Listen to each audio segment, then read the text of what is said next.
prices by the Energy and Petroleum Regulatory Authority, EPRA. And whereas the Speaker of the Senate directed the Standing Committee on Energy to invite the Cabinet Secretaries of the Ministries of Petroleum and Mining and the Energy to appear before the committee on Tuesday, 21st September 2021, to appraise the committee and the entire Senate on the unprecedented escalation of fuel prices in the country. And whereas the Standing Committee on Energy invited the two Cabinet Secretaries pursuant to Article 153(3) and 4 of the Constitution to appear before the committee on Tuesday, 21st September 2021 at 11 a.m., noting that the said Cabinet Secretaries failed to honor the invitation to attend the meeting of the committee,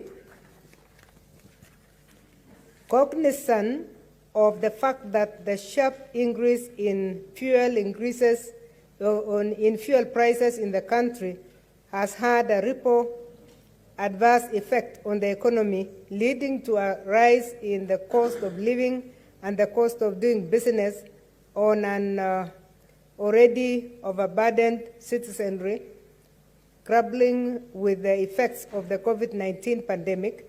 Further aware that this increase in fuel prices has outraged a majority of Kenyans who bear the brunt of the effects of the increase, such as high cost of transportation, high food prices, high cost of electricity, among other adverse effects on most sectors of the economy. Now, therefore, the Senate, 1, expresses its grave concern on the unprecedented increase in fuel and electricity costs and the adverse effects that these have had on the economy and the livelihoods of the people of Kenya.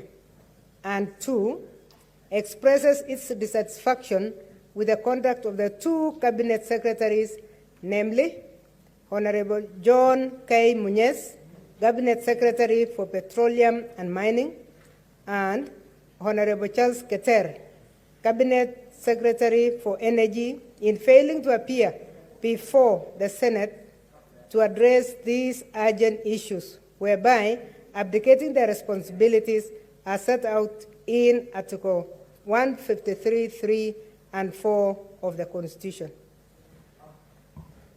Honorable Senators, this is not a motion that would like to reduce numbers at all. Currently, we have 16 members, and I was going to beg for your indulgence as far as time is concerned. That one was not handed over to me, whether time was set. Did we set time? And are we going to set a limitation of time? 10. If we give everybody 10 minutes, 2 members will not participate at the end of the session. We'll extend until we end. Okay, thank you, Honorable Senators. Honorable Kindiki Kithure. Professor.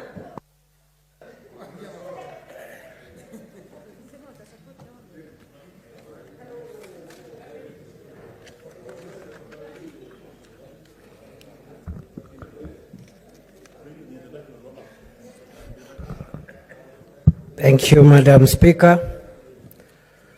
Madam Speaker, I congratulate Senator James Orengo, who is the de jure minority leader and the de facto majority leader, for bringing this motion, Madam Speaker. Madam Speaker, I also congratulate Senator Moses Masika Wetangula, the greatest minority leader of all time, Madam Speaker, because of supporting this motion. Point of order from Senator. But all my time, because I just stated the obvious.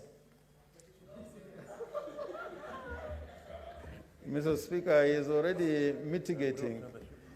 what he has said. Mr. Speaker, Madam Speaker, is it correct for the distinguished senator to refer to me as a de facto majority leader? I wish that he withdraws and apologizes, because that sends the wrong signals to the country and to my responsibilities. Actually, I missed that one. I was with the emeritus AG.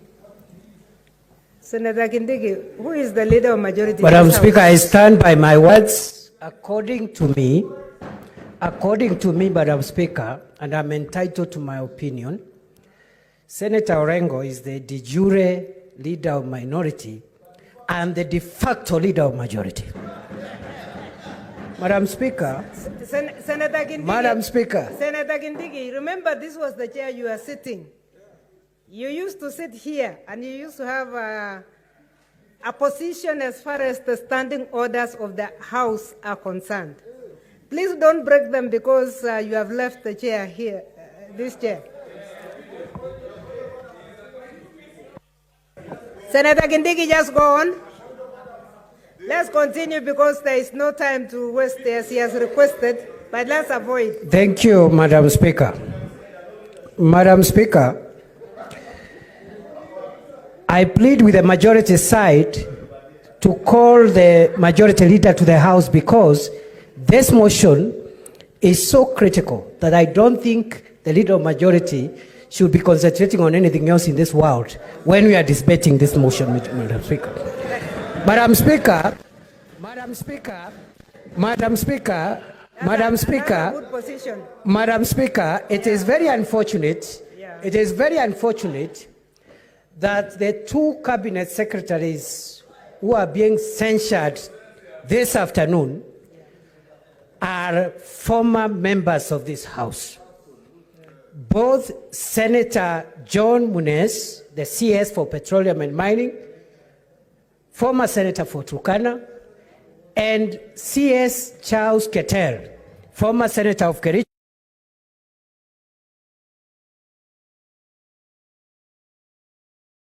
Very unfortunate. Very, very unfortunate. In fact, I was shell-shocked to see my former deputy, Senator Keter, contemptuously referring the Senate to some executive order, which is an alien document in this House. We don't work with executive orders. We work with standing orders. And I saw him saying, there's an executive order that says what I should be doing and those kind of things. The executive order is an executive order. It applies in the executive. In any case, Madam Speaker, he should have come here to say those things, not to contemptuously ask senators to refer to some document and explaining why he should not come. And I want to speak to my friend Senator Keter and my friend Senator Munez, wherever you are in this world, you must come before this House and purge this contempt before it is too late. Madam Speaker, the price of fuel in Kenya today has reached a level it has never reached in the history of this country. When Jubilee government took over in 2013, fuel was retailing at 64, 65 shillings a litre. Today, it is 134 shillings in Nairobi and 143 shillings in Lokitang, where Senator Munez comes from. Madam Speaker, other than the fuel problem, we have an employment problem, we have a debt problem. In other words, Madam Speaker, there is nothing to cheer or celebrate in this country. And we must place the blame where it falls. I have heard my learned senior, Senator Wetangula, trying to excuse the president and the executive and saying that it is parliament that taxes people. But we know better, Senator Wetangula, we know better. We know, And on this one again, I must agree with Senator Orengo, what he said yesterday, that this is perhaps the weakest and most helpless parliament in the history of our country. So as much as it is true, as much as to say that it's parliament that taxes people is true, but it's also true that this parliament is helpless and unable to do anything because of the fear of the executive. And it has abandoned the people we represent to their own schemes and devices. And therefore, let no one tell you that this parliament can do anything. And if they can do anything, let them do now. We need to see what they can do. Let them do now. Mr. Speaker, the president must take responsibility. He is the one who introduces all these proposals come from the executive office. And when we say so, we are not against the president. In any case, he is retiring. He is not being voted for. So we have no business criticizing the president because he is going home. But, Madam Speaker, since the politics of the handshake came to this country, the opposition died, parliament died, everything died, and the executive has been left ravaging this country, marauding this country, and doing whatever it wants. And there is nobody to talk on behalf of the people of Kenya. Let me recommend again Senator Orengo for the courage of sponsoring this motion. Because you expect the majority leader to be the one to bring this motion on behalf of this House. But he couldn't. And nobody from his side would get this courage. So I must commend Senator Orengo for defying the dynamics of the handshake politics and standing with the people of Kenya when it matters. I hope the people of Kenya are listening and watching the moves from Senator Orengo. Madam Speaker,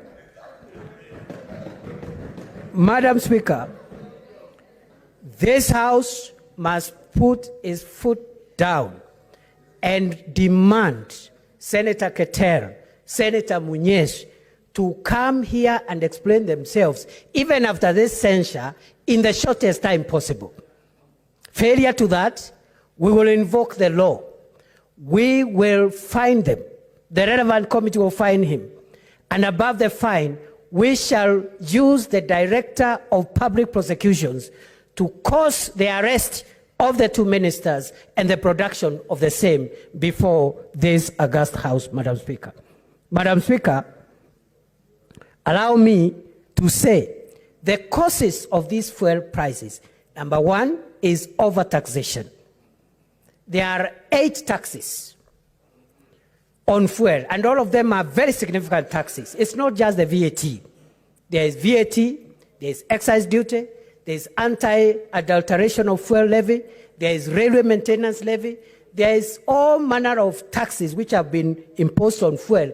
80 shillings out of 134, 80 to 81 shillings is going to taxes. We must bring this down. Secondly, certain policy interventions have caused this fuel hike. And it's important for the Energy Committee to conduct an inquiry to find out what policy interventions, other than the tax, are causing this fuel hike, because the Finance Act of 2018, Section 13, which is the contentious section, has been in place since 2013. So how come the recent hikes have come even many months and many years or several years after this Section 13 has been put in place? Thirdly, although I heard my senior again, Senator Wetangula, trying to deny that the issue of debt is responsible for this taxation, because for every 100 shillings, 68 to 70 shillings is going to pay debt. And today, I'm informed that the government now is trying to use the money borrowed from IMF to pay off the Chinese loans. That is how desperate the situation has got, Madam Speaker. Madam Speaker, I must say that I support the censure of CS Charles Keter of Energy.